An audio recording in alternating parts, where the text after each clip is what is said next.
Halo semuanya, apa kabar? Selamat datang kembali di channel saya Bang Odem.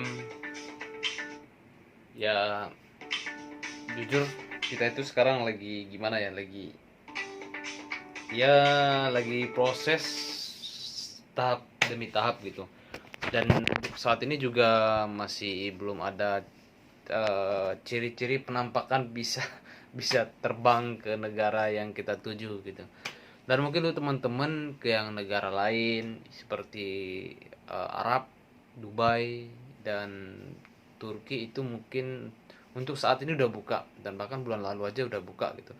Namun untuk ke negara seperti Australia, Kanada, Switzerland, New Zealand, Jerman itu belum ada info kapan dibuka gitu.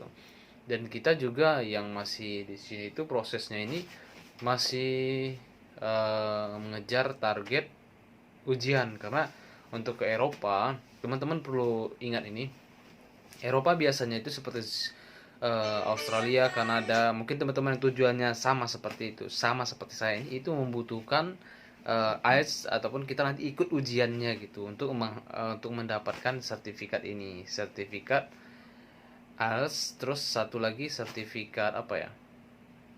Sertifikat apa Mas Imam? IELTS Sama? sama TOEFL.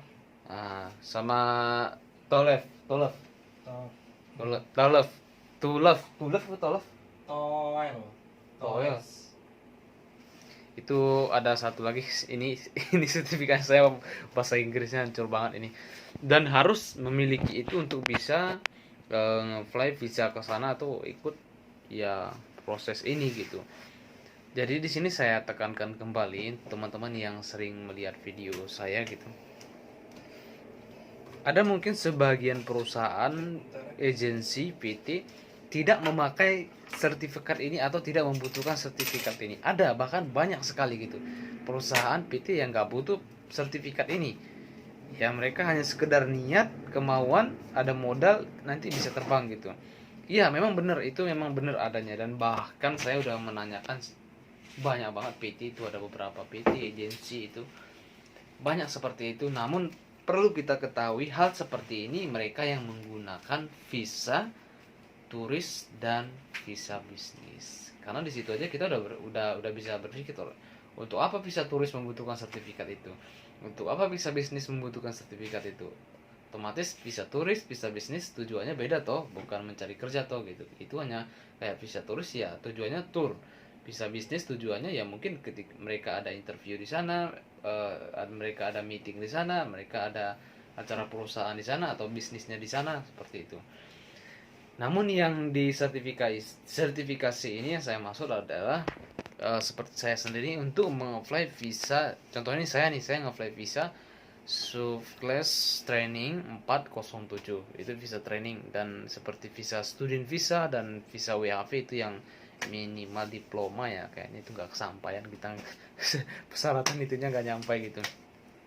Yang paling rendahnya aja ada visa 407, visa training itu membutuhkan ini, dan dari persyaratan itu meminta skornya itu 4,5 ini.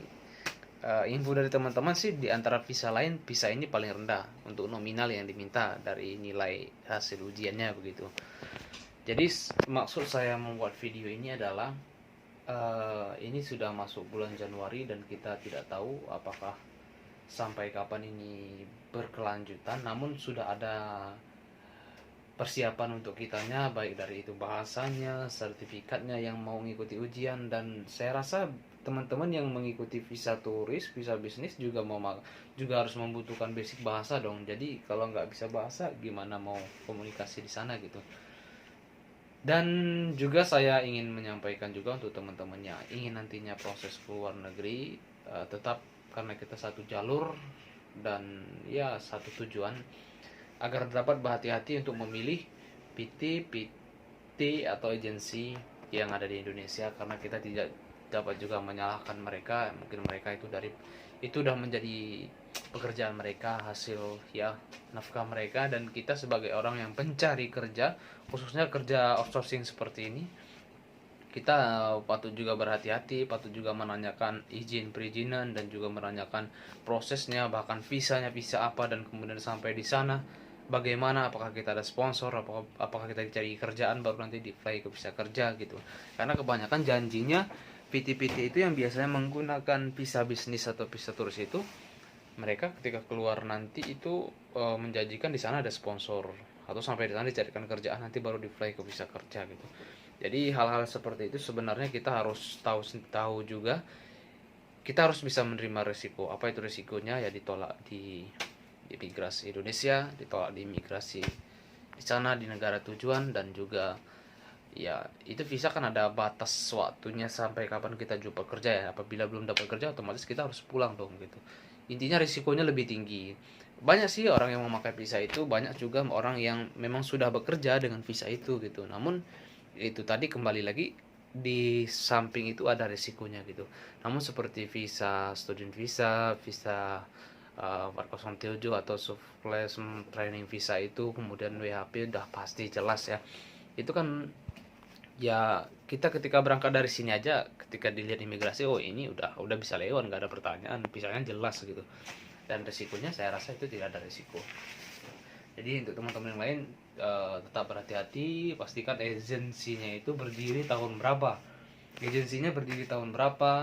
yang udah diberangkatkan berapa orang. Kalau bisa kita tahu itu orang yang udah kerja di sana, apa nama Facebooknya, atau dia punya channel YouTube, apa nama YouTube-nya gitu. Kita boleh tanya-tanya juga, lebih gampang lagi kayak Instagram gitu kan. Kita lebih gampang cari informasi, menggali informasi PT ini gitu, dan mempunyai alumni yang udah bekerja di sana, itu suatu ya untuk kepercayaan untuk kita gitu. Dan itu saya rasa tidak salah seorang PT atau pemimpin PT siapapun itu memberikan rekomen PT-nya melalui contoh ya alumninya udah kerja semua di sana, udah pada kerja begitu. Jadi perlu kita gali izin perizinan, kemudian tahun berapa PT-nya didirikan, dan berapa orang yang sudah pernah keluar negeri gitu. Biasanya rekam jejak PT yang bener-bener itu di Facebook aja nggak usah jauh, itu komennya positif semua. Tapi kalau PT yang rekam jejaknya nggak bagus, pasti komennya juga negatif gitu. Sebenarnya dari situ juga kita udah bisa menilai seperti itu. Dan juga masalah perizinan di sini perlu saya tekan juga, ini bukan perizinan mendirikan atau membuat seperti akademi atau membuat seperti khusus, bukan itu. Namun perizinan di sini selain daripada yang itu tadi, juga ada perizinan penyalur tenaga kerja yang sudah terdaftar di BP3MI ya sekarang mas ya. BP3MI ya, atau pokoknya dinas ketenaga kerjaan yang sudah terdaftar di dinas tenaga kerjaan seperti itu. Oke, semoga bermanfaat untuk teman-teman yang lain. Saya juga nggak bisa terlalu banyak berbicara karena saya juga masih dalam proses. Jujur sebenarnya ketika saya perlahan proses saya ini, saya setiap harinya, setiap waktunya proses saya yang berhubungan dengan kerja ke luar negeri ini saya selalu update. Jujur untuk saat ini saya di Jakarta dan saya baru mendaftar di salah satu perusahaan di Jakarta,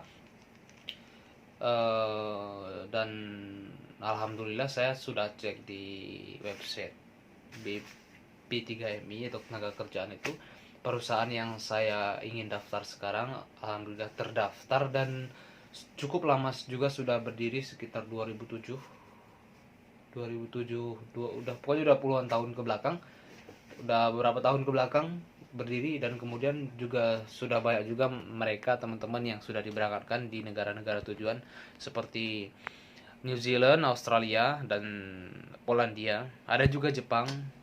Namun mohon maaf saya belum bisa publikasikan menyebutkan nama PT-nya di sini karena jujur saya juga belum ada izin atau konfirmasi ke perusahaannya, dan saya juga baru tahap mendaftar gitu. Mungkin kedepannya ketika saya mengikuti kelas, saya akan ya kalau PT ini bagus gitu saya akan ngerekomen. Namun itu juga ya nanti ketika saya udah di sana deh. Kalau di sini saya juga belum bisa gitu. Namun kalau teman-teman ya sebenarnya jujur saya juga tahu rasanya gimana ketika mencari PT yang harus kita cari yang benar-benar, takut ketipu, takut ini, takut itu gitu. Saya benar-benar bisa ngerasain itu karena saya memang pernah ngerasain itu gitu. PT yang sekarang saya ini terdaftar, ya kalau nggak percaya bisa ditanyakan sih sebenarnya. Pokoknya terdaftar di dinas ketenagakerjaan, kemudian udah tahun lama juga berdirinya, dan beberapa orang sudah diberangkatkan memang. Dan juga PT ini yang aku herankan, dia tidak terlalu koar-koar pengiklanan PT dia, tidak terlalu bla bla bla. Ya ini buka ini enggak, dia hanya nge-share lowongan itu di berandanya aja gitu, enggak nge-share di lowongan kerja grup di Facebook, di-share di sini, di-share di sana, enggak. Bahkan saya juga dapat rekomen PT ini dari mereka yang sudah kerja di negara New Zealand gitu. Jadi dia yang sebutin, ya makanya saya tanya, saya cari, ternyata PT-nya ada di Jakarta, cabangnya pusatnya di daerah Bali itu. Oke, thank you teman-teman. Yang kurang pahamnya juga boleh ditanya di Instagram saya di sini, Bang Modem. Boleh di DM saya, nanti insya Allah yang bisa saya ucapkan saya bantu beritahu gitu. Siapa tahu teman-teman bisa menanyakan langsung ke pihak perusahaannya seperti itu. Oke, saya Bang Modem, terima kasih dan sampai jumpa.